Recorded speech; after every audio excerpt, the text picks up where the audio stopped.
Este podcast é uma produção Reverber.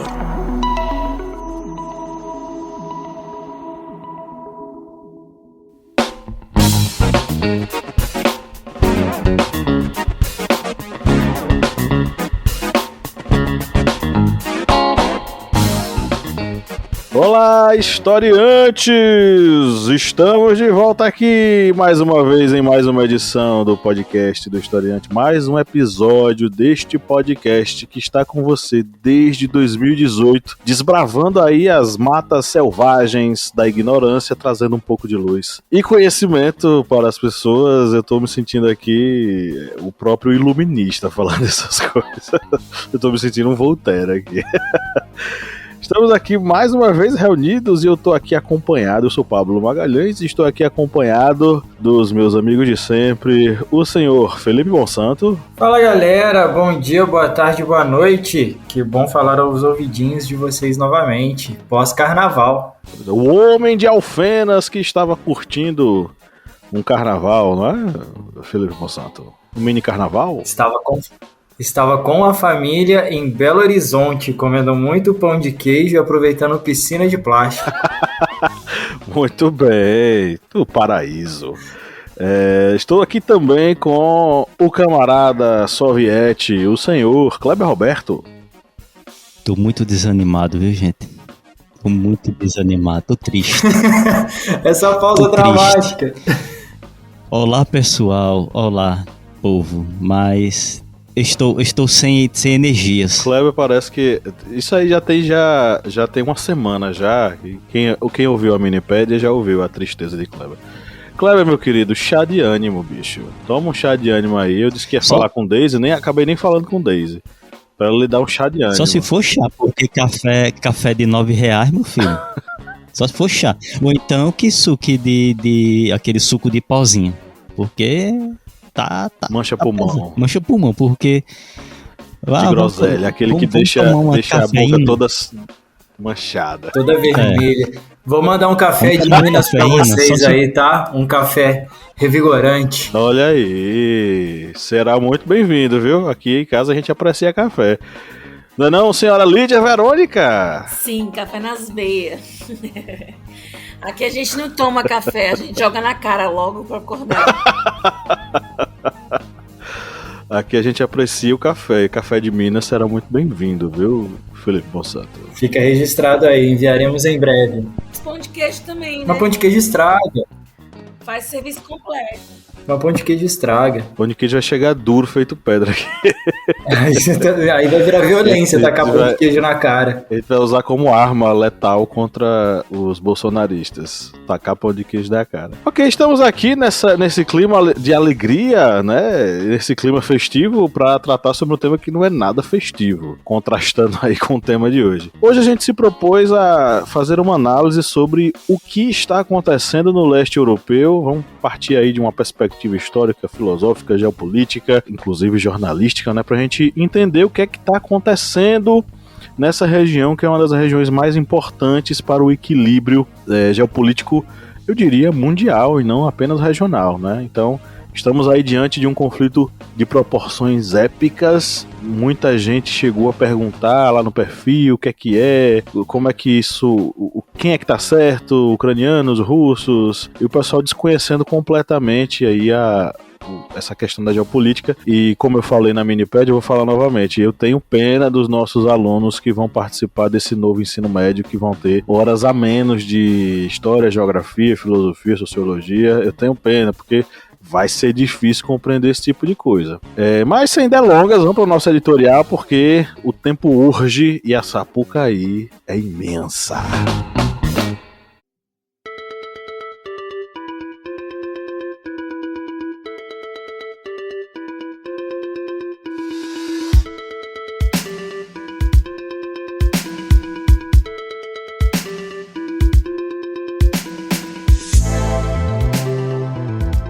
24 de fevereiro de 2022. Esse dia, essa data, já está marcada na história como o dia em que os russos invadiram a Ucrânia, um país livre e independente. Sob todas as perspectivas possíveis, do analista mais simpático à OTAN até aquele pró-Rússia, há um claro consenso de que a vítima de todo esse conflito é a população que vive na Ucrânia. Entre tiros, bombas e avanços de tanques, entre a poeira dos estilhaços do que outrora eram prédios, escolas e casas, os civis tentam tatear um meio de sobreviver ao iminente desastre humanitário que se avizinha no país. A relação entre Rússia e Ucrânia remonta à Idade Média, mas os conflitos recentes têm gênese no período pós-Segunda Guerra Mundial, naquilo que conhecemos como Guerra Fria. A então União Soviética disputava em nível mundial a primazia geopolítica com os Estados Unidos, representando cada país um polo ideológico e político bem demarcado. O socialismo, associado à Europa Oriental, e o capitalismo alinhado aos estados ocidentais, grosso modo aí. A Ucrânia passaria desse modo a compor a zona de influência soviética, apelidada pelo próprio britânico Winston Churchill de Cortina de Ferro. Nesse ponto, teremos a criação de duas alianças mundiais importantes para compreender as tensões futuras. Os Estados Unidos, alinhando o discurso com demais países como Inglaterra, França e Alemanha Ocidental, criariam a Organização do Tratado do Atlântico Norte em 1949, a famosa OTAN, como uma espécie de Comitê Internacional de Segurança e Proteção de seus próprios membros. Ambos os blocos estariam em constante fricção, definindo as dinâmicas geopolíticas mundiais, até o momento em que a União Soviética viria a ruir e, consequentemente, desmoronar em 1991. Enquanto o Pacto de Varsóvia seria totalmente esquecido, a OTAN fortaleceria suas bases, permanecendo até hoje como um bloco militar forte e ampliando seus membros cada vez mais. O posicionamento ucraniano de aproximação à OTAN não soou bem no Kremlin. Em franca expansão desde o fim da União Soviética, a OTAN chegaria com a Ucrânia à fronteira oeste da Rússia, região com maior concentração populacional desse país e linha divisória entre o país de Putin e os demais estados ocidentais. Do ponto de vista territorial, isso é uma ameaça às portas dos russos, e isso não agrada a Putin. Seu movimento sobre a Ucrânia é um rechaço à possibilidade desse país, historicamente ligado a Moscou, se aproximar de uma organização hostil aos russos. Porém, há outros pontos que podem ser observados nesse contexto bélico, e um deles é o econômico. Diante desse contexto, meus amigos da bancada, como vocês avaliam esse momento, até o momento, esse confronto entre russos e ucranianos?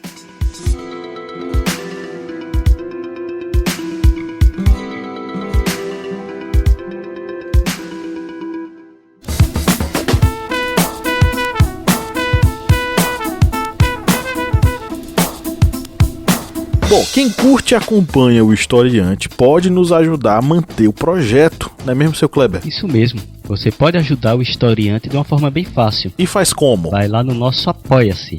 O link é apoia.se/historiante. E além de estar contribuindo com o portal Historiante, você também vai ter uma série de vantagens, como fazer parte do nosso grupo secreto no Facebook, fazer parte também do sorteio mensal de livros. Olha só quantas vantagens para você. E tudo isso a partir, olha só, de R$4, que não dá nem para pagar meio litro de gasolina nesse ano agora de 2022.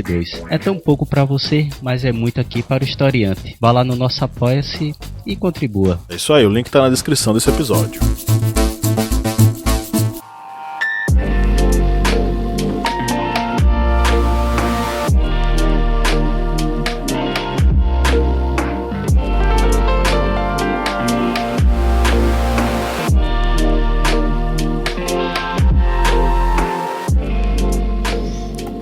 Bem, esse difícil julgar, confronto... Agora o Paroímpa é Kleber e Lídia.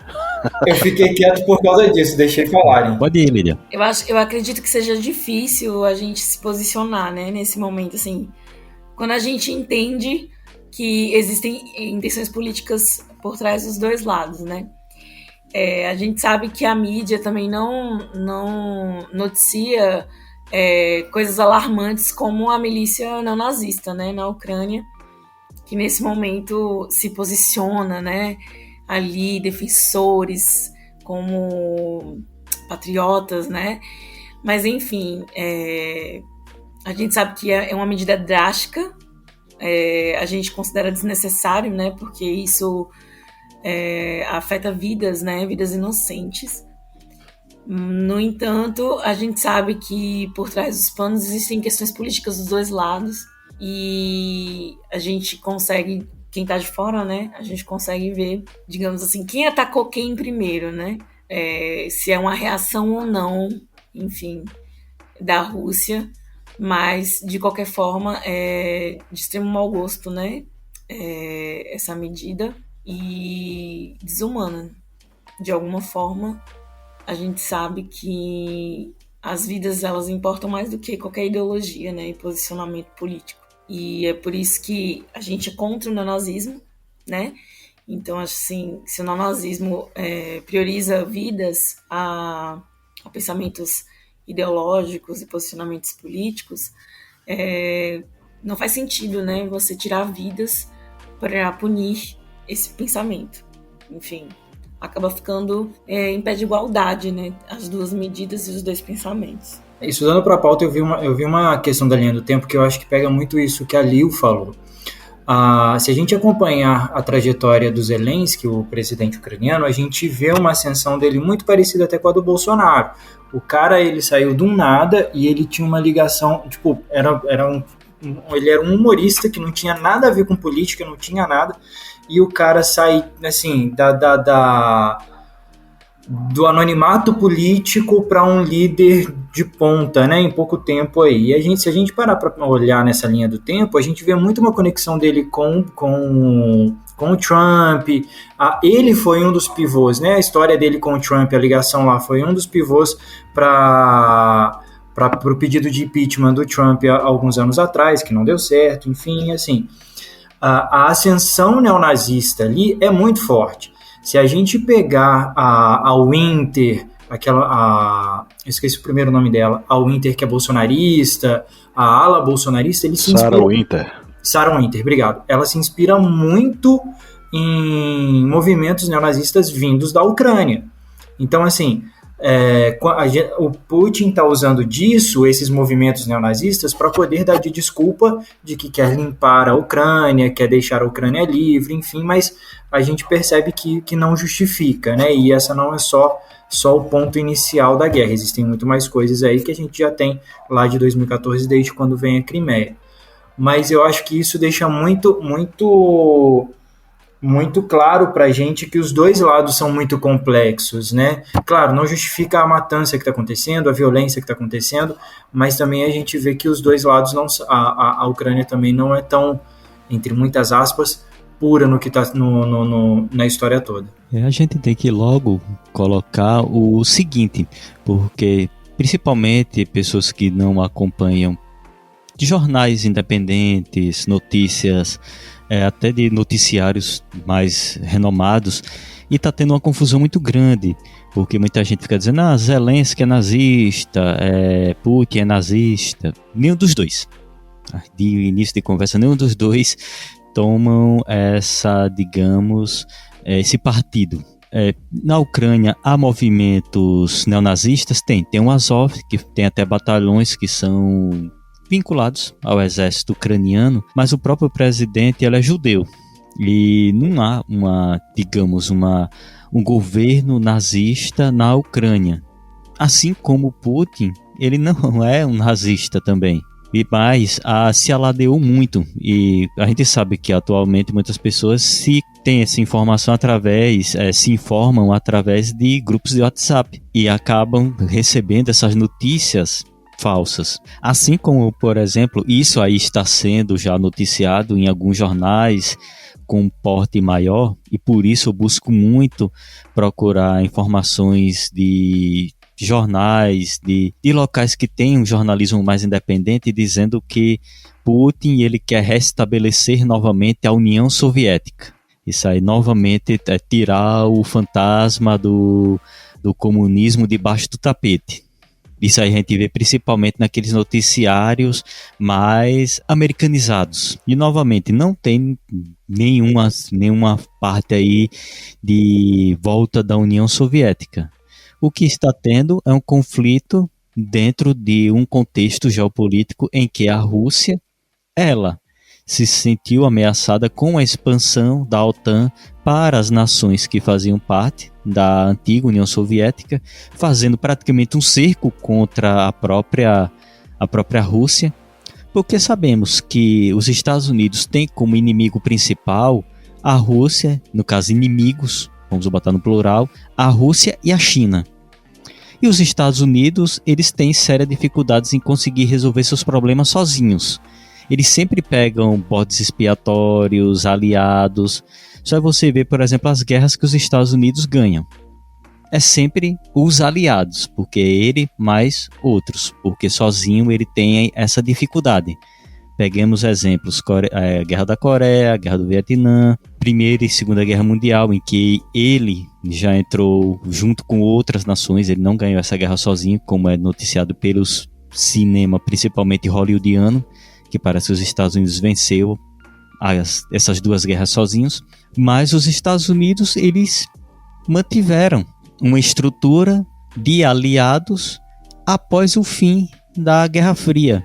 Se vocês ouviram a minipédia entre a OTAN e o Pacto de Varsóvia, vocês podem maratonar ouvindo essa minipédia que faz parte aqui do Historiante, que nós falamos sobre isso. E a OTAN foi mantida, essa estrutura, exatamente para os Estados Unidos terem esses aliados contra um inimigo considerado inimigo maior, que é a Rússia. E dentro desse contexto, a Ucrânia ela acabou se tornando, digamos, o que foi a Polônia na Segunda Guerra Mundial. Aquele país que está ali localizado entre duas potências, no caso, entre a União Soviética, entre a Alemanha, no caso aí da Polônia. A Polônia acabou sendo dividida, né, dentro desse contexto da Segunda Guerra Mundial, e a Ucrânia acabou ficando nesse mesmo contexto. Não foi dividida, mas foi invadida por um adversário muito maior. E nós vemos atualmente esse sofrimento principalmente da população civil. Lembrando que esse sofrimento dessa população vem a agravar as condições na Europa dos refugiados de outras nações, que já sofriam também com preconceito europeu, mas agora os europeus vão ter tanto que arcar com essa consequência de terem, digamos, não apoiado a Ucrânia, apenas vai lá e se vira, como também o fluxo migratório de outras regiões vai continuar. E aí eu quero ver como vai ser a atitude europeia quando esse fluxo migratório, principalmente de outros países como da Ásia e da África, começarem a continuar a entrar na Europa. Essa questão sobre os nazistas, os neonazistas, obviamente que o Zelensky não é um presidente neonazista, mas ele tem suas bases de apoio, por exemplo, em grupos neonazistas que são minoritários dentro da Ucrânia. Isso tem a ver muito com um grupo que é um grupo paramilitar, vamos dizer assim, que se chama Batalhão de Azov. Esse Azov, ele desde 2014 ele vem atuando ali nas regiões separatistas que são pró-Rússia dentro da Ucrânia, que são Donetsk e Lugansk. Inclusive são dois espaços ali que foram invadidos prioritariamente pelos russos, né? Esse grupo, Batalhão de Azov, ele é ligado a um partido neofascista ucraniano chamado Setor Direito, que era liderado pelo Andriy Biletsky, conhecido por lá como Führer Branco. Aí, inclusive, o próprio Biletsky defendeu a ideia da pureza racial da nação ucraniana. Os próprios caras que fazem parte do Azov usam símbolos neonazistas como o gancho do lobo na bandeira e tal. Enfim, eles são abertamente antissemitas, supremacistas brancos e tal. Como é que isso casa com Zelensky lá dentro? Como é que eles entendem isso? Só pode ser explicado, por exemplo, pelo fato de que eles lutam em prol do distanciamento dos russos com os russos, né, em relação à Ucrânia, e a aproximação com a União Europeia. Inclusive teve campanha chamada Euromaidan, que foram protestos em 2013, que tomaram as ruas das principais cidades ucranianas e tal. Então o que os une está justamente nessa questão do afastamento da Rússia e aproximação com a União Europeia. E aí tem outra coisa, gente. Russos e ucranianos são povos primos irmãos. Isso a história mostra desde o período do medievo. Russos e ucranianos eram tribos eslavas que compuseram uma confederação de tribos no século VIII, chamada de Rússia de Kiev, que era uma espécie de principado ali e que viveu dias tranquilos até o momento em que teve a invasão mongol na região. A Rússia de Kiev tinha a cidade Kiev, né, como o próprio nome já diz, o título já diz, como sua capital. Inclusive Rússia, que vem de uma corruptela do nome Rus.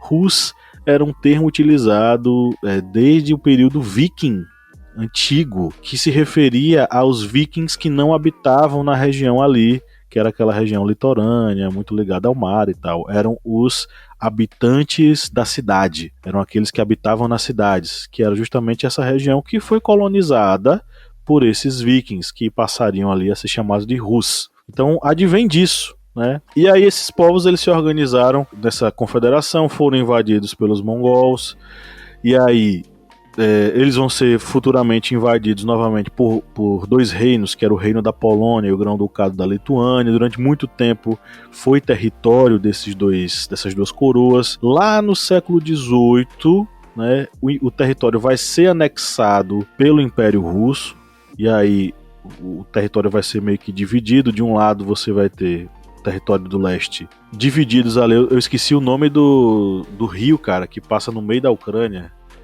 Rio que passa no meio da Ucrânia. Google pesquisar. Como é que é? Não é o Danúbio? Rio Don? Não é o Danúbio, não.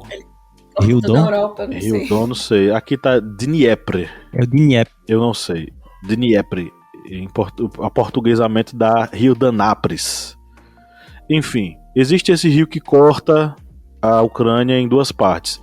A parte a oeste ficou em possessão dos poloneses, do reino polonês. A parte a leste ficou sob possessão dos russos, né, do Império Russo. Quando o Império Russo cai, na Revolução Russa de 1917, nós temos a ascensão ao poder dos soviéticos, e aí mais uma disputa vai acontecer, porque a Polônia, que virou uma república, queria o território, e os soviéticos também queriam aquele território. A briga aconteceu, acaba que os soviéticos vão reconhecer a vitória dos poloneses, mas o território vai continuar dividido entre a Polônia e a União Soviética, e a Ucrânia vira a República Soviética da Ucrânia. E aí os laços vão ser mais estreitados ainda. Vocês vão lembrar aí que é na Ucrânia que vai acontecer o desastre de Chernobyl em 1986, que vai ser aquele acidente nuclear que vai, enfim, um dos mais graves acidentes nucleares do mundo. Eu acho que mais do que de Fukushima. De Fukushima acho que não chegou nem perto, né, do que aconteceu em Chernobyl. Afetou fortemente a região. 600 mil pessoas elas acabaram tendo contato com os resíduos, e disso até 1993 7 mil pessoas tinham morrido já com a radiação que tinha sido passada adiante. Enfim, foi um desastre. As autoridades russas tentaram encobrir isso, mas acabou que não deu certo. Pouco tempo depois isso também abalou um pouco a União Soviética. Pouco tempo depois a própria União Soviética vai cair. Pouco antes disso a própria Ucrânia já vai se declarar independente, vai fazer um plebiscito e vai escolher pela sua separação da União Soviética, com eleição inclusive de um presidente e tal, e logo depois cai a União Soviética, cai a cortina de ferro, e a partir daí cada vez mais a Ucrânia vai se aproximar do Ocidente, até culminar com o que aconteceu recentemente, que é essa sua aproximação com a OTAN. Quando eles começaram a se aproximar com a OTAN, aí o negócio foi mais embaixo, porque a OTAN é uma organização militar internacional que não é muito legal com a Rússia, e não vê a Rússia muito bem, vê a Rússia como adversário. E isso mexeu com o equilíbrio no leste europeu, que é extremamente frágil, né? Então, é a partir daí que a gente vai ter o negócio ainda mais difícil. Em 2014, o pessoal deve lembrar que a Crimeia foi invadida pelos russos, né? O Putin definiu a invasão da Crimeia. A Crimeia era um território russo que foi entregue durante o período da União Soviética pelo Nikita Khrushchev. Nikita Khrushchev, no aniversário de 200 anos, se não me engano, da Ucrânia ter feito parte do Império Russo, Nikita Khrushchev cedeu a Crimeia para a Ucrânia. A Crimeia tem poços de petróleo, enfim, é uma região muito rica de materiais próprios, né? Então, de resíduos naturais, e principalmente petróleo, que é o ouro negro mundial.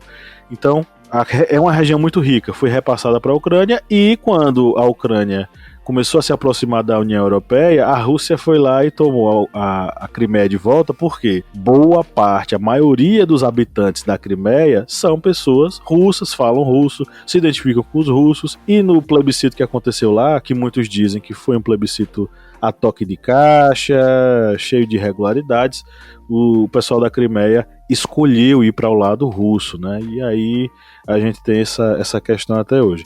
Inclusive o Pedro Vinícius Gonçalves, lá no Instagram, ele colocou uma mensagem sobre esse assunto, dizendo que a gente fez uma pergunta lá, se o tema da redação fosse o conflito entre Ucrânia e Rússia, o que é que a pessoa falaria? E ele falou que narraria a guerra do início.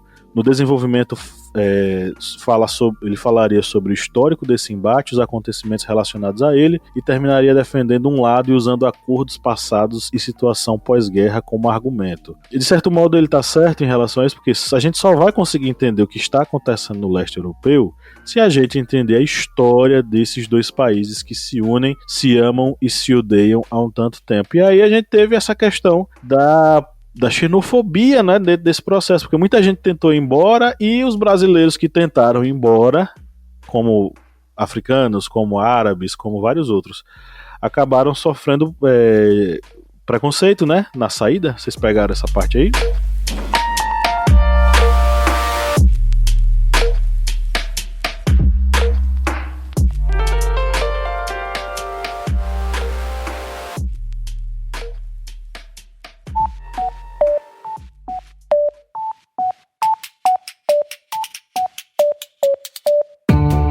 Me diga uma coisa, Lídia Verônica, qual é o melhor lugar para ouvir podcasts? O melhor lugar para ouvir podcast, pra mim, é na cama. Mas pra todo mundo, é o Orelo. Com certeza. Além de tudo, o Orelo nos remunera. Cada clique seu ajuda o nosso projeto a crescer. Então quer dizer que só de a pessoa ouvir, dar o play lá nos episódios, isso já nos ajuda? Nem precisa a pessoa pagar? Exatamente. Se você não pode ou não tem interesse em ser um apoiador, mas acha o nosso projeto legal, vai lá no Orelo e dá essa força pra gente.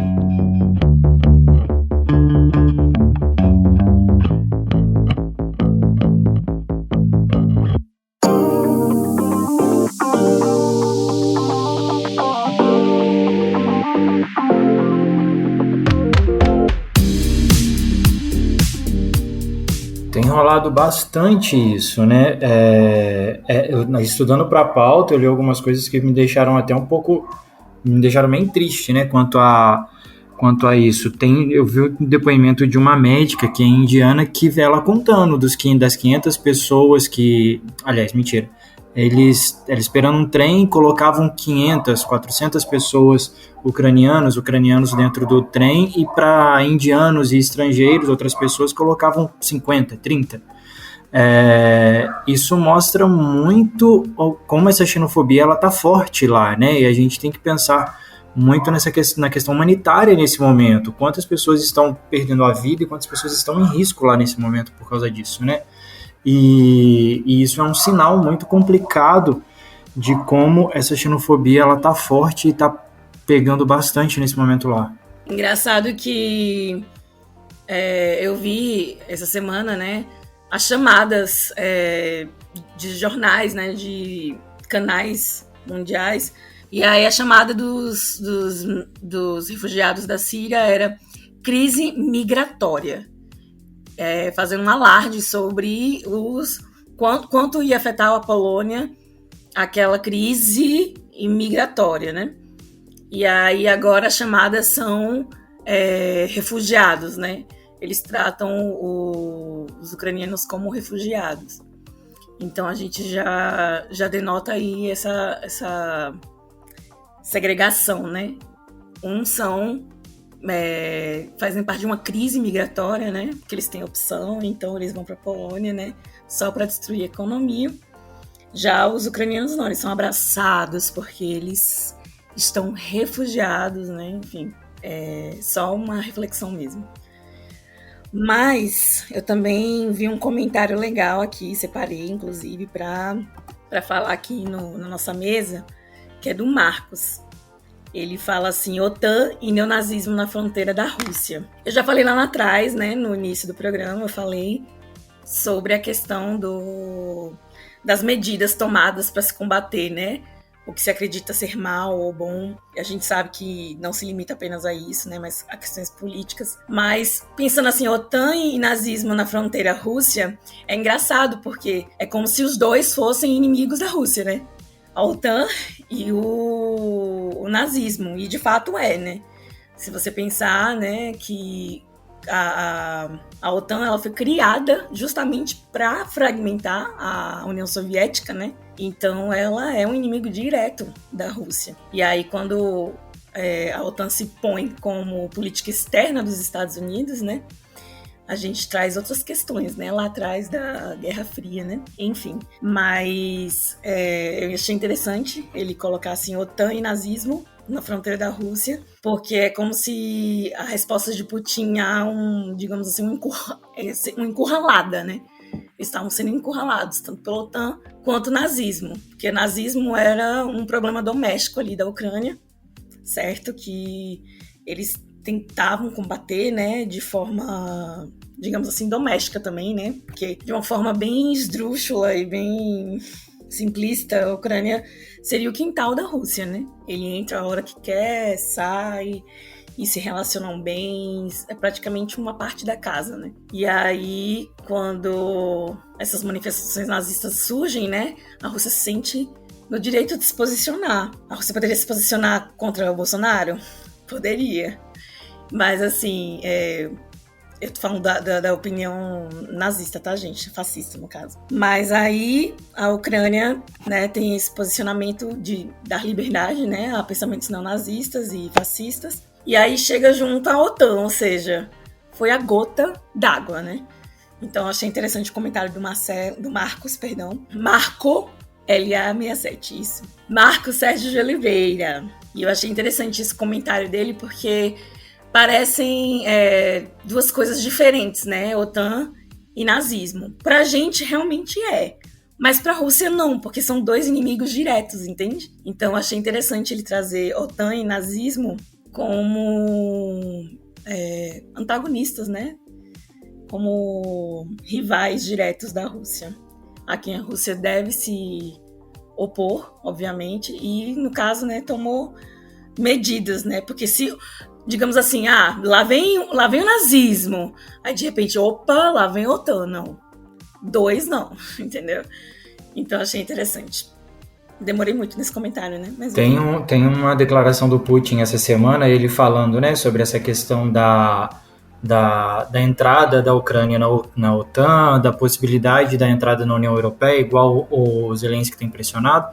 Ele deu uma declaração que ele fala muito, né? Que ele falou que se ali eles estão colocando na fronteira, né? Estão ameaçando ele, de alguma forma eles estão ameaçando ele ali na fronteira da Ucrânia com a Rússia. Aí ele fala, será que eles iam gostar que eu colocaria tanques e navios na região do México ou na região do Canadá, se tivesse essa proximidade? Pablo falou isso. Oi? Quando estourou a guerra, Pablo falou isso. Pois Imagine outro cenário, né? Pois se fosse o contrário, se fosse nas fronteiras dos Estados Unidos. Ele tá, nesse momento, nesse ponto, eu acho que ele fica meio ameaçado e ele meio que tenta justificar o porquê dele tá fazendo isso, né? Mas existem muito mais coisas por trás disso, né? Existem outros interesses, existem a questão do imperialismo, né, da União Soviética, a tentativa de retomar isso. O Harari, ele deu uma entrevista falando sobre isso, né? Tem um texto dele na BBC que ele fala que, até no atestado, a chamada eu achei muito interessante, que o atestado de óbito da União Soviética vai estar escrito, o nome vai estar escrito do Putin. E no meio disso tudo, até o Thiago, @Thiago.1995R, Thiago Ramos, ele fala uma coisa que eu acho que até meio casa nisso, né? Que ele fez um comentário lá na postagem, escrito assim: condenaria a Rússia por estar invadindo um Estado soberano e matando inocentes, mas iria expor o problema em um âmbito mais amplo. Acho que é fundamental explicar os movimentos que estão sendo feitos nesse joguinho de xadrez dos poderosos. E eu acho que traz muito um pouco disso, né? Desse jogo que ele mostra. Olha, será que o pessoal ia gostar se eu colocasse tropas na divisa do Canadá com os Estados Unidos ou na divisa do México? Será que teriam interesse, alguma coisa assim? Então eu acho que é muito mais amplo, né? A coisa é muito mais ampla e, claro, a Rússia ela é muito culpada pelo que está acontecendo, mas a coisa vai muito mais além, né? Vai a questão histórica, econômica e tudo que a gente tem acompanhado aí nos últimos dias. É uma guerra por poder, é uma guerra em que tanto vai ser a questão de potências europeias, os Estados Unidos, uma potência do continente americano, contra a Rússia, E nessa guerra, eles acharam vamos dizer assim, boi de piranha. Um país para ser destruído, para ser arrasado numa guerra, para servir aos interesses dessas potências. Como você falou, né? Toda guerra, acho que toda guerra é sobre poder, né? E isso aí que você está falando eu acho incrível, porque realmente, parando para pensar, a Ucrânia é justamente isso aí que você falou. É um boi de piranha.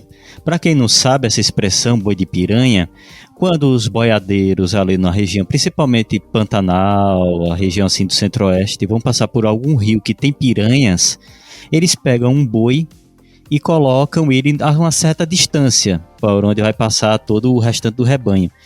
Aí eles colocam esse boi, ele passa primeiro nesse local e as piranhas vão e atacam ele. Logicamente vai matar ele, esse boi. Só que o restante do rebanho acaba passando sem ser atacado pelas piranhas, porque elas estão atacando aquele boi que é o chamado boi de piranha. Que foi exatamente isso que as potências estão fazendo com a Ucrânia. A gente, quando olha os noticiários da grande mídia e tal, eles não comentam isso. Você vê que eles mal citam ali a OTAN. Fala do discurso de Biden, fala do discurso de Boris Johnson, fala das medidas da União Europeia, mas eles não chegam a um ponto que foi o quê? A expansão da OTAN em direção à Rússia. E isso seria uma ameaça direta de uma grande organização contra uma outra nação.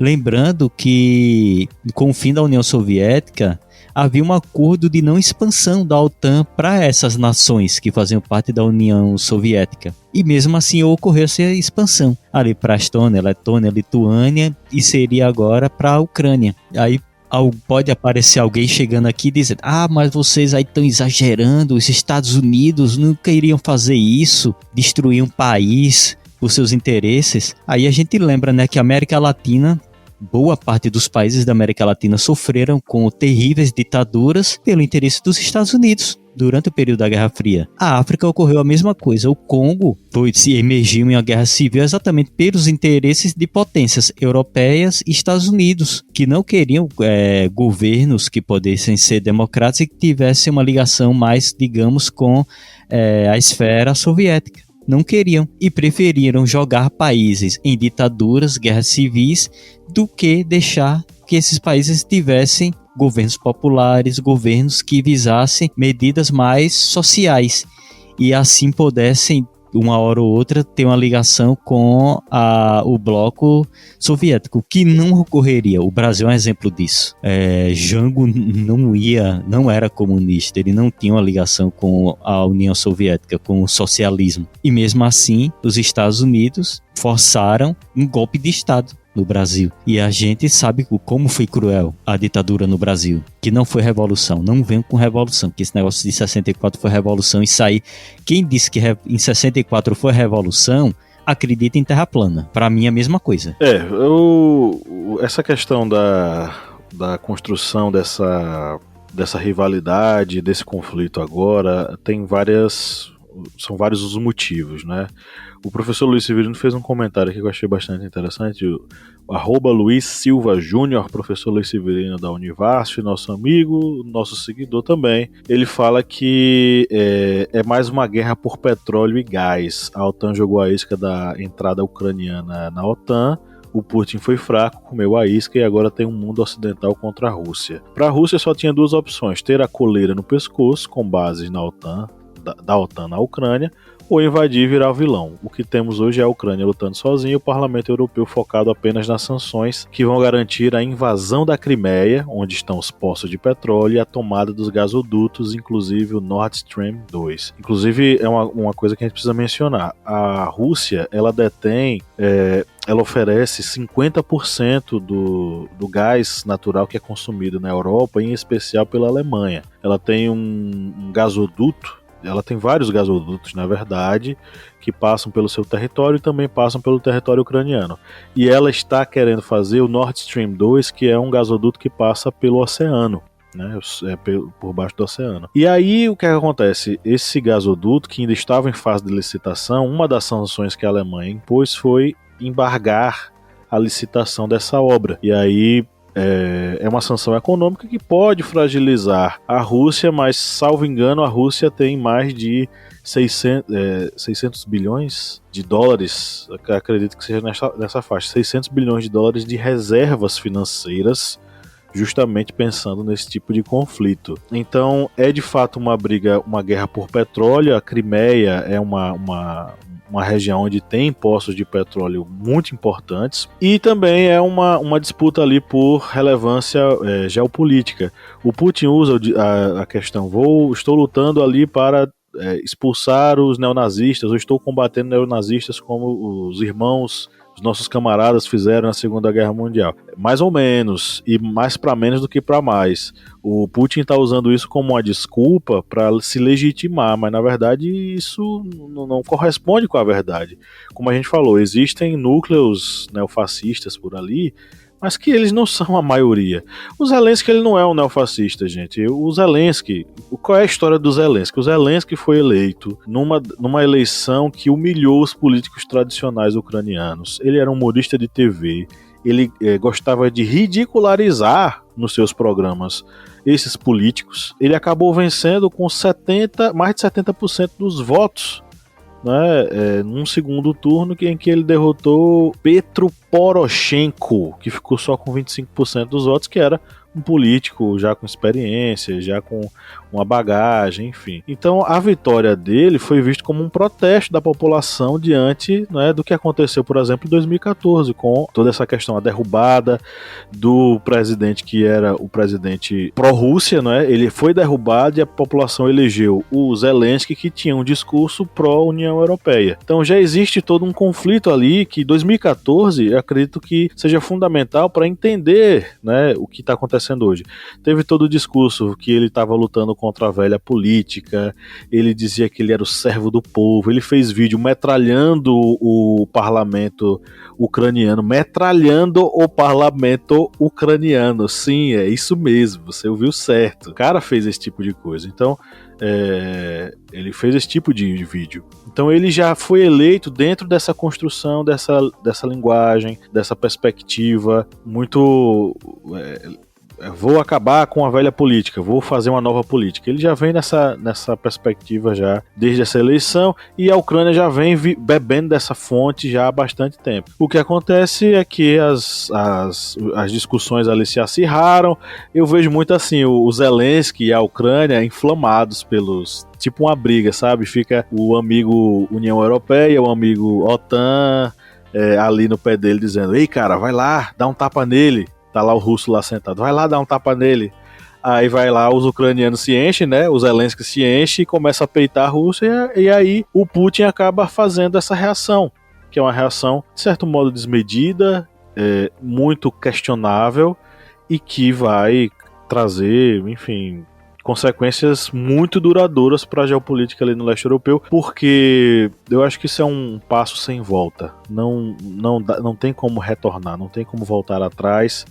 Isso vai acabar ou com a Rússia tomando a Ucrânia, ou com a Ucrânia vencendo essa guerra, e ela pode se arrastar por alguns anos. Hoje os representantes, os diplomatas ucranianos e russos se reuniram para tentar fazer um acordo de cessar-fogo que foi em vão, mas eles saíram de lá com um acordo para permitir a criação de um cordão de paz, vamos dizer assim, que pudesse permitir ali a saída das pessoas do território de guerra, do campo de guerra. Foi por isso que eu falei dessa questão da xenofobia e do racismo, né? Porque muitos imigrantes negros que viviam na Ucrânia, eles acabaram reportando casos de racismo, né? Inclusive os imigrantes de países africanos levantaram a hashtag Africans in Ukraine e começaram a relatar. Teve um estudante nigeriano que contou uma história de que eles esperavam horas e horas pelos trens e não conseguiam entrar porque as vagas eram ocupadas pelos homens brancos, pelas mulheres e pelas crianças,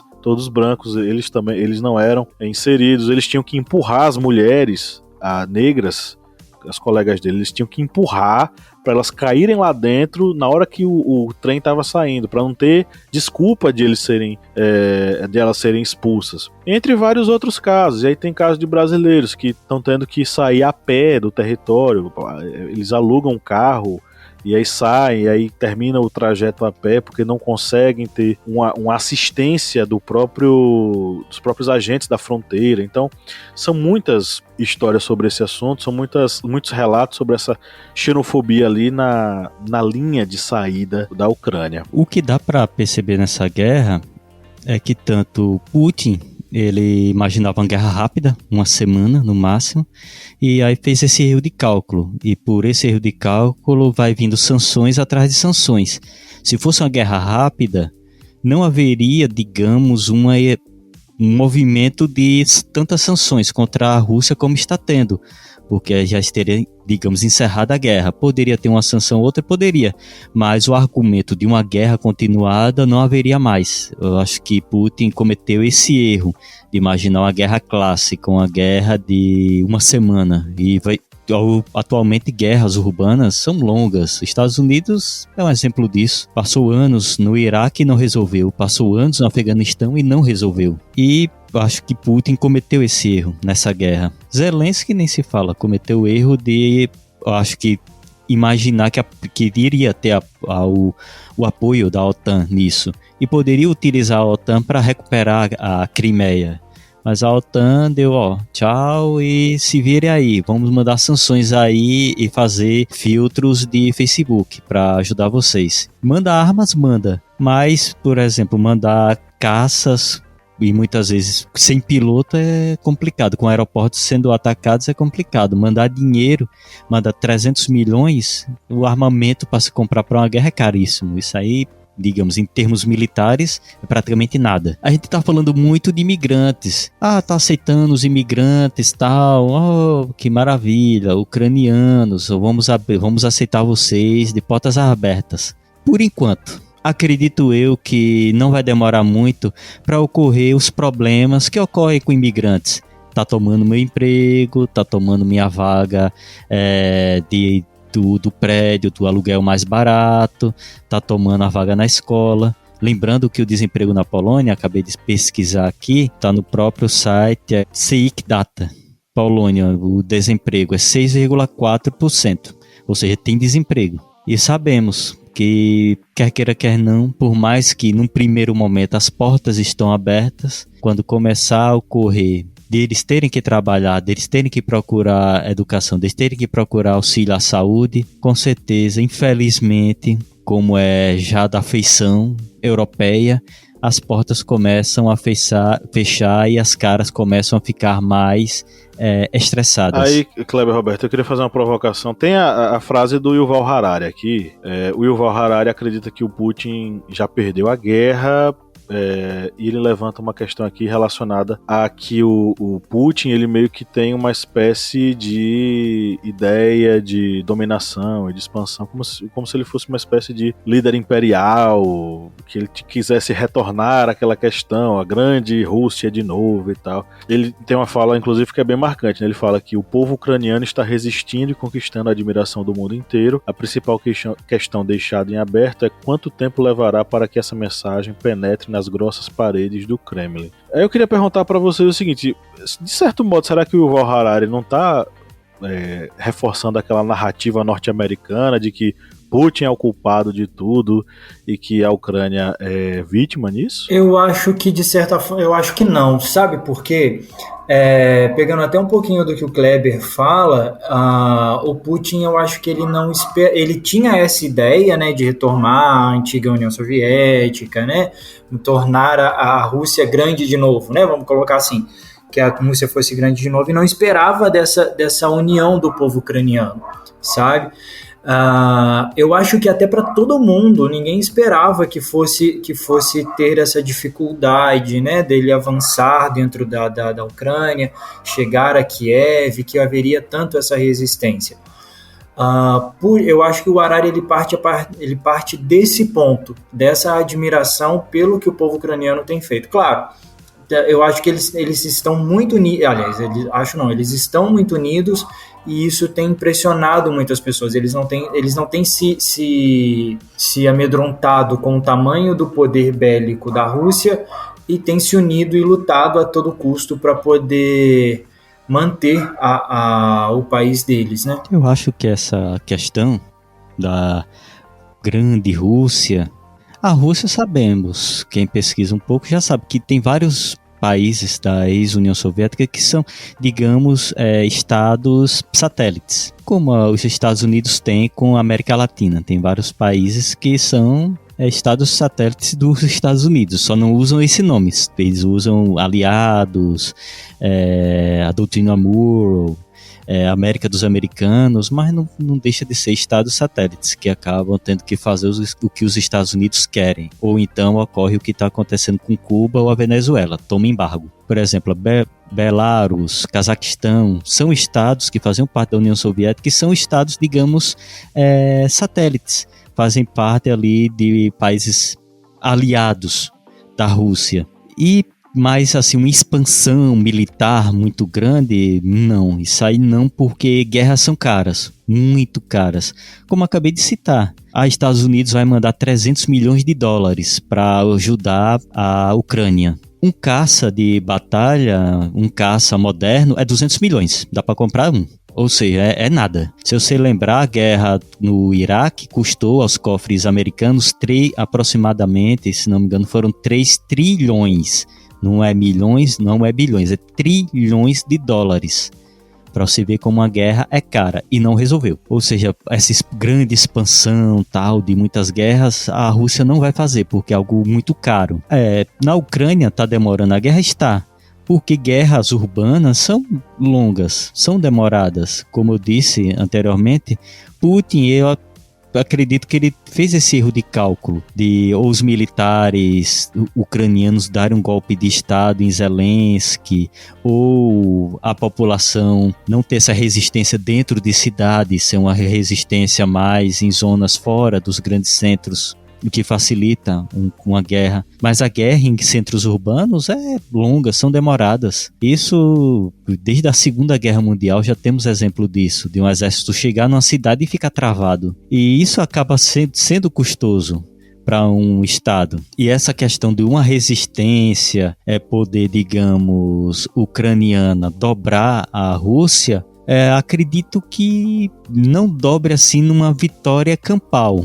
Uma vitória de expulsar os russos. Mas um desgaste muito grande pode causar na Ucrânia, de precisar de ajudas bilionárias para se reconstruir. E a Rússia, sabemos, acabou fisgando essa isca, como dito pelo professor Luiz Severino. Ele pegou essa isca da OTAN. Cabe aí o auxílio de outras nações para a Rússia. Temos aí, digamos, uma certa neutralidade da Índia e da China, que se, digamos, mantiverem um apoio, digamos, econômico para a Rússia, seria um desastre para os Estados Unidos, porque as sanções acabariam afetando alguma outra coisa, mas no final não teriam tanto esse impacto que eles imaginam. Assim, sobre expansão territorial, acho que até seria controverso, né? Porque a Rússia é um deserto gelado, né? O que não falta é terra para a Rússia. Sobre a questão da União Soviética, eu também acho que no mundo de hoje, com o acesso à internet, à tecnologia, digamos assim, é fora de moda, né? É muito velho voltar à União Soviética. Seria um tiro no pé, né? Já que ele já tem várias restrições de conexões econômicas no mundo, né? Por conta de posicionamentos políticos. No entanto, sobre a Ucrânia, eu acredito que o presidente está, sim, usando essa atitude severa do Putin para, na verdade, dar o grito de liberdade. Você tá chamando o Putin de Putin porque você quer mesmo ou você tá tirando onda? Eu falo Putin. Ele tá Putin, é? Não é que ele é um pundinzinho. Ah, tá. Mas eu acho que sim, o presidente da Ucrânia tá tentando, digamos assim, arrumar a guarida, né? Ter mais, fortalecer esse grito de liberdade que ele tanto quer, né, para a Ucrânia. Então, ele está tentando quebrar de vez, né, os laços com a Rússia. E para isso ele precisa que o mundo inteiro esteja contra o Putin. Então, sim, de alguma forma eu acredito que sim, o presidente da Ucrânia está se vitimizando, né, na situação, como nossa, a OTAN só chegou aqui, cara, o que tem? Qual é o problema? Sabendo que, como eu falei, né, a OTAN foi criada para fragmentar a União Soviética. Então, assim, ele permitir, né, essa proximidade com a OTAN é dizer para a Rússia assim, nananana, né? Bundinha pra você, banana. Quando eu quiser, eu te largo sim, entendeu? Fazer ciúme na namorada. Eu acho que foi basicamente isso. E agora que a coisa ficou feia, né? Claro que os outros países estão cautelosos por conta da potência nuclear, né? A potência nuclear que é a Rússia. Então ele precisa desse total apoio, né? O apoio, assim, pleno. E, obviamente, se ele conseguir sair com o país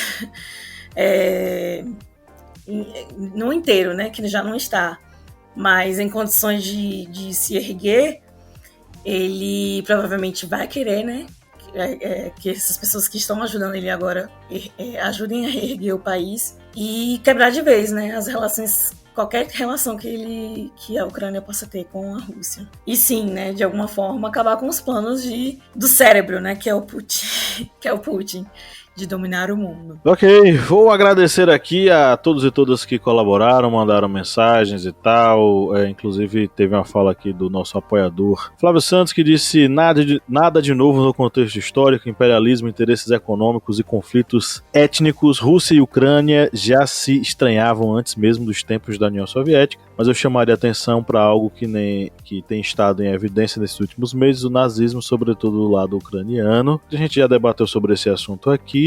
A gente precisa ter cautela em falar sobre essa questão do neonazismo na Ucrânia, porque são grupos minoritários, claro, militares e organizados, mas que não representam a maioria do povo ucraniano. Então, tomar cuidado para que não se construa essa narrativa de que o povo ucraniano é nazista. Não é, muito menos o Zelensky.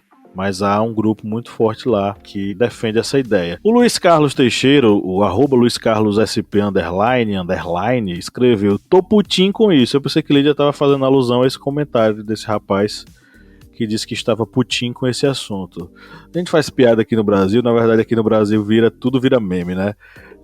Mas a questão é séria, cara. Tem muita gente morrendo lá, então não fique só putinho com isso não. Se informe sobre esse assunto, que é melhor ainda. Muito obrigado a todos e todas. Se você que está nos ouvindo quiser colaborar conosco e fazer aqui o seu comentário e ter a sua fala reproduzida aqui nos nossos podcasts, basta você acessar o @ohistoriante no Instagram, Facebook ou Twitter e deixar lá seu comentário, que a gente vai gostar muito de receber a sua fala.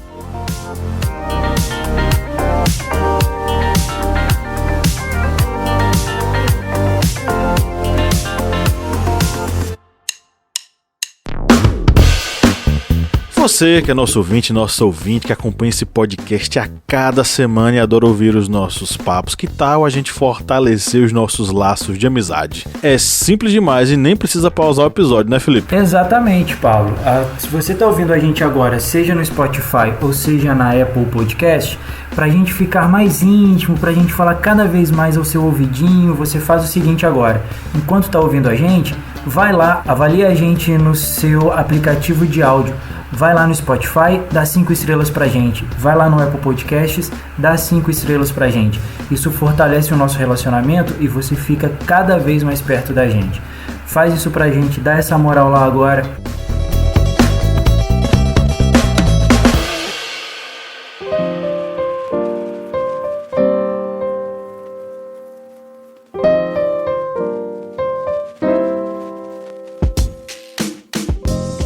Vamos para as nossas indicações agora. O que é que vocês gostariam de sugerir para essa pessoa que nos ouve aí há mais ou menos uma hora? Tem um oferecimento, não?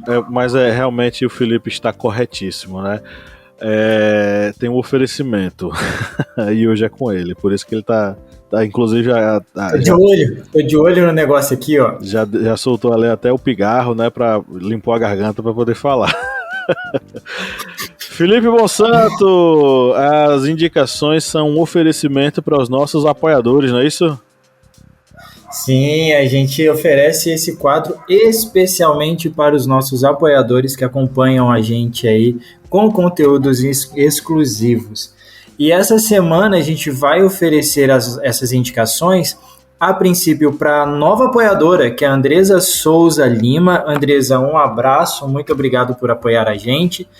E também mais duas pessoas, que é o Bruno da Silva Damascena e a Carolina Ié.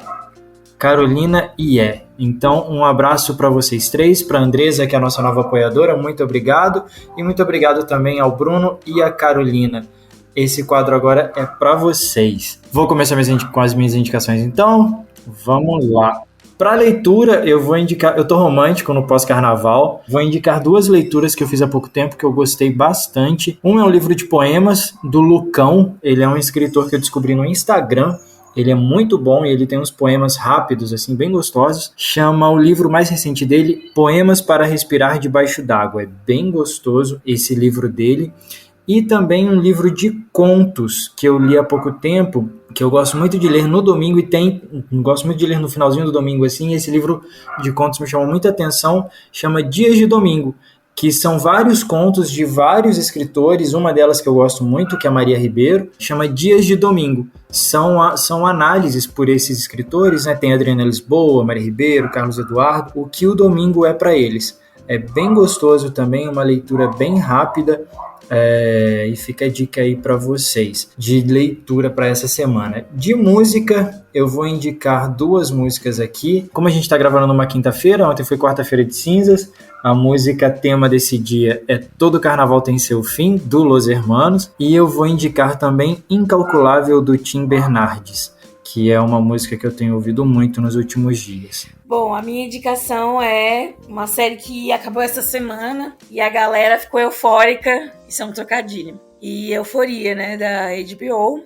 E aproveitando aí essa propaganda da casa, vou indicar também Chernobyl. A gente falou aqui durante o podcast. Eu acho que é interessante, né, a gente conhecer a história sobre, né, o caso Chernobyl. Obviamente que existe toda uma questão teatral e cinematográfica por trás da escrita, da construção dos personagens e da história. Então, assim, a gente tem que descontar algumas coisas e levar em consideração outras também. Então, Chernobyl tem 5 episódios apenas e é uma série, assim, muito, muito bem feita. Eu sou fã da HBO, das produções da HBO. Patrocina nós, HBO. Eu vou indicar Chernobyl com força para você conhecer um pouco mais sobre a história do caso Chernobyl e da Ucrânia. E o medo, né, da galera que defende, né, na verdade, da galera que tá levantando a hipótese de que Putin vai estourar esse material nuclear, né, que tem lá, e eles já nem sabem quão danoso é para o mundo o material nuclear que tem em Chernobyl. Enfim, vale a pena assistir, conhecer essa história para poder saber o que a galera tá murmurando por aí. E a minha indicação são duas músicas. Uma é da série da Euforia, né, que é I'm Tired, de Liberty, e Zendaya, que é a protagonista da série, a Rue, e é uma música feita para a série, né? É original HBO, e é uma música muito bonita, e quem assistiu a série vai lembrar que foi um momento muito marcante da série, que passou essa música, né? E quem for assistir vai também entender, assim, a profundidade e a beleza dessa música. E a outra música que eu vou indicar é de um cantor, assim, bem desconhecido. Eu esbarrei com essa música aí com os meus amigos coreanos. É Shouldn't Be, do Lucky Chung. E é uma música muito fofa, muito bonitinha. E há muito tempo que eu não indico umas músicas em inglês, né, galera? Então, pra quem gosta de praticar, ouvir, vai essas duas músicas aí. Bem, vamos lá. Minhas indicações. Eu vou indicar um livro, que é o livro Sagração da Primavera. Esse livro, que é um excelente livro, de Modris Eckstein. Esse livro ele traça um paralelo entre o que está ocorrendo nas artes no período da Primeira Guerra Mundial com o próprio conflito, por todo aquele desenvolvimento até de artes que são ligadas ao que está ocorrendo nos campos de batalha, e ele vai traçando esse paralelo. Como enfoque ao que ocorre principalmente em Berlim, Paris e nas trincheiras em Flandres. Lembrando que o campo de batalha ali naquela região de Flandres foi um dos mais sangrentos durante a Primeira Guerra Mundial. E esse livro, ele é excelente porque ele não é aquele livro apenas, digamos, da história dos campos de batalha em si, mas ele vai traçando todo aquele, digamos, meandro social e artístico que está ocorrendo no mesmo período. É um livro excelente, tem algumas fotografias que foram censuradas durante o período da Primeira Guerra Mundial, e é uma leitura que vocês podem até pensar, então é uma leitura muito complicada, mas não, é uma leitura fácil, é uma leitura que corre tranquila. A outra indicação vai ser o filme, que é o filme Diamante de Sangue, que esse filme, eu acho que era para Leonardo DiCaprio receber o Oscar de melhor ator, mas a gente não sabe ou sabe como é que a academia funciona. Mas esse filme Diamante de Sangue, ele vai falar sobre a exploração de diamantes em uma zona de conflito, que no caso é em Serra Leoa, que no período de uma terrível guerra civil que ocorreu naquele país, e vai mostrando todo o traço de um pai que vai tentar resgatar o filho, um pai negro, daquele país que vai tentar pegar seu filho que está na zona de conflito. E Leonardo DiCaprio, ele faz às vezes de tipo não seria um mercenário em si, mas seria aquela pessoa que detém, digamos, os interesses dessas empresas naquela região. Porque Diamante de Sangue, ele tem exatamente esse nome porque esses diamantes eles vão para grandes lojas, o grande mercado de pedras preciosas na Europa. E ninguém sabe como essas pedras são retiradas na África ou fazem vistas grossas com relação a isso. É um filme também excelente para se acompanhar e, como eu disse, era para Leonardo DiCaprio ter levado o Oscar nesse filme, mas a academia, tem hora que a academia faz umas coisas assim que a pessoa fica pensando, é sério isso? As músicas que eu vou indicar serão 2 músicas. Eu vou indicar a música War Pigs, de Black Sabbath, e essa música, ela é uma música de protesto contra guerras. Tem um trecho até que é um trecho bem interessante que fala: os políticos se escondem, eles só iniciaram a guerra, por que eles deveriam lutar? Eles deixam esse papel para os pobres. Ou seja, é um trecho de War Pigs, que é uma canção que vai exatamente retratando esse protesto contra os generais que apenas lideram os exércitos para serem mortos nos campos de batalha, para serem destruídos pelas máquinas de guerra. E a minha outra indicação é a música One, do Metallica. E essa música ela é baseada em um livro que acabou se tornando um filme que até usado trechos desse filme no próprio videoclipe da música One. O nome desse romance histórico é Johnny Vai à Guerra, e retrata a história de um soldado que vai para a Primeira Guerra Mundial e uma bomba explode próximo dele, e esse soldado ele acaba perdendo os braços, as pernas, os olhos, a boca, o nariz, a audição. Então, ou seja, ele perde todos os sentidos do corpo. Ele perde pernas, enfim, fica estraçalhado esse soldado. Mas a consciência dele funciona normalmente. E ele fica com uma máscara para respirar no rosto, porque ele perde o nariz nessa bomba. E ele vai recordando tudo que ele passou na sua infância, com a família, e ele vai recordando, e muitas vezes ele deseja morrer, mas não consegue falar isso para os oficiais, para os médicos. Ele começa a tentar se comunicar através de códigos Morse, batendo a cabeça na cabeceira da cama. E aí algumas pessoas percebem que ele deseja morrer, porque não quer ficar naquela condição, e eles não deixam. E aí, em outro momento, ele quer que o seu corpo seja levado para vários locais nos Estados Unidos para ser uma amostra do terror de uma guerra para um soldado. E lembrando que esse livro ele foi censurado. Estados Unidos censura algumas obras, censura sim. Esse livro foi censurado nos Estados Unidos, principalmente no período da Segunda Guerra Mundial. E o filme, como dito, ele retrata essa terror desse soldado, e partes desse filme é usado nessa música da banda One. ou da banda Metallica, no videoclipe da música One. 2 músicas e um pouquinho de metal para vocês. Ok, eu vou sugerir que vocês assistam são 2 produções ucranianas. Elas têm 2 perspectivas bem diferentes sobre o que está acontecendo por lá. Na verdade, 2 narrativas bem diferentes. Uma é um filme meio documentário, tipo aqueles documentários que fingem ser reais, mas não são. Chamado The Earth is Blue as an Orange. Foi produzido e dirigido, na verdade, pela Irina Tsilik. Ele é um documentário que mostra uma família que está se organizando para, no meio da guerra e principalmente ali na zona vermelha da Ucrânia, né, na região de Donbás, onde estão acontecendo os principais conflitos, uma família se protege dentro de sua casa e começa a gravar um filme.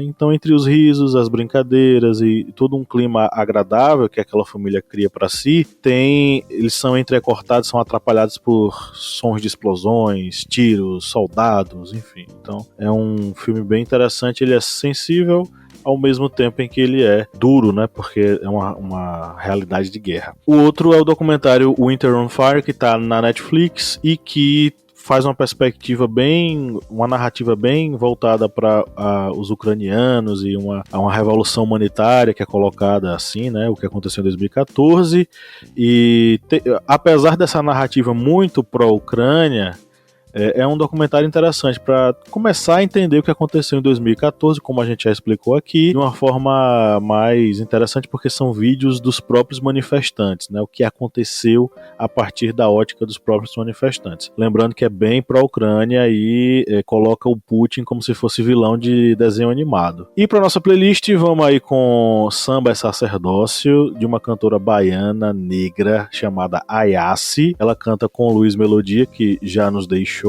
né? É uma homenagem a ele aqui que eu faço. E a música Movimento do Jorge Drexler, porque em determinado momento ele diz: "Eu não sou de aqui, pero tu tampouco". Então é meio que dizendo que, cara, não existe estrangeiro, nem existe nacionalista. O que existem são pessoas que não são de lugar nenhum, porque qualquer lugar é todo lugar e é lugar nenhum também. Então eu acho que é bem pertinente para entender para refletir sobre essa questão da xenofobia e dos imigrantes nesse contexto aí da fuga da Ucrânia. Bom, chegamos ao final da nossa gravação, 1h20, né? Que se exploda o editor para ajeitar isso aqui. A gente fica por aqui, um grande abraço a todos e todas. Em 3, vamos dar nosso tchau coletivo tradicional. 1, 2, 3. Tchau! Tchau!